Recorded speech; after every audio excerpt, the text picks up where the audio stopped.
Í þessu myndbandi ætlum við að sýna ykkur aðeins ítarlegra hvernig möppur og tölvupóstarnir virka. Ef við skoðum aðeins betur núna möppurnar vinstra megin, þá sjáum við að við erum í aðalpósthólfinu. Nú þetta er einnig nefnt innhólf í tölvupóstum og hérna fáum við allan póst sem er sendur á okkur.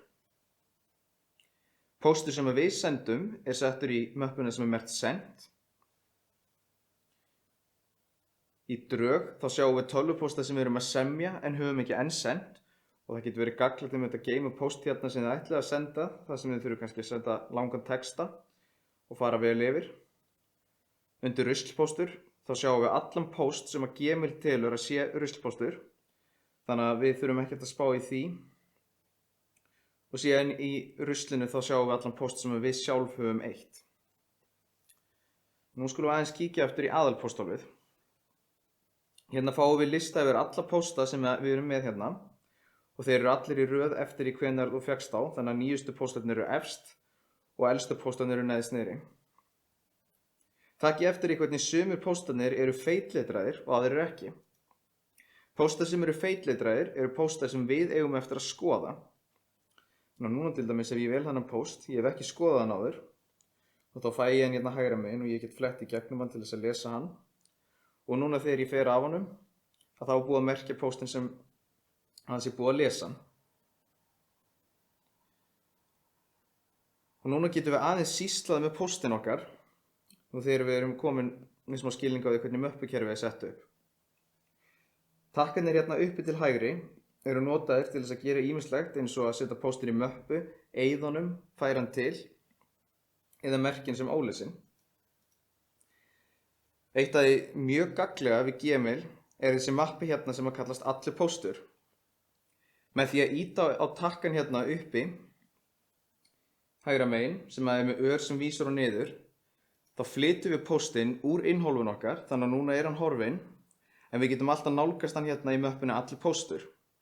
Þannig að ef þið eru með póst sem er mikilvægur og þið viljið geyma, en er kannski ekki endilega viðeigandi að vera alltaf með í innhólfunu, því að tekur pláss á skjánum, að þá ýti á þennan takka og þá fer pósturinn okkar í geymsluna.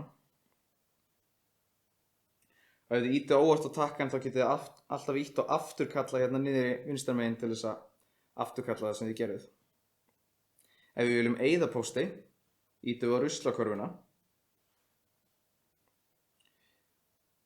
Og segjum svo að við lesum póst en við viljum samt sem áður merkja hann sem ólesin, af því við þurfum kannski að komast í hann seinna. Að þá ýti ég á lokaða umslagið og nú er pósturinn minn ólesin og takið eftir í hvernig hann er orðinn feitletraður aftur.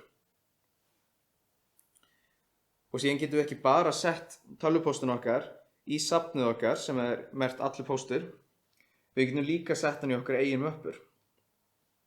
Og þá gerum við það með því að ýta á örina sem vísar hérna til hægri. Ef við fáum póst sem okkur finnst vera svolítið grunsamlegur, þá getum við ýtt á valmyndina hérna uppi hægra megin og valið að tilkynna sem ruslpóst og þá er pósturinn okkar sjálfkrafa settur í ruslpóstmöppuna og í leiðinni hjálpið þið Gmail að bæta ruslpóstsíðuna. Nú stundum getur það komið upp og við fáum mikilvægan póst sem við viljum geta auðveldlega komist í. Rétt eins og hvernig við getum stjörnumert vefsíður í váranum til þess að nálgast þær auðveldlega seinna í annarri valmynd, getum við líka stjörnumert póstinn okkar. Þannig ef ég ýti á þessa stjörnu hérna hvítu, og ég get annarkvort gert það í póstinu mínum eða í lista af póstum, að þá er pósturinn sjálfkrafa settur í möppu sem heitir stjörnumert. Og núna ef það er nauðsynlega að skoða þennan póst hérna seinna, stjörnumerki í póstinn, og síðan þegar ég fer í stjörnumerkmöppuna þá er pósturinn kominn hingað og ég get auðveldlega nálgast hann með þessum hætti.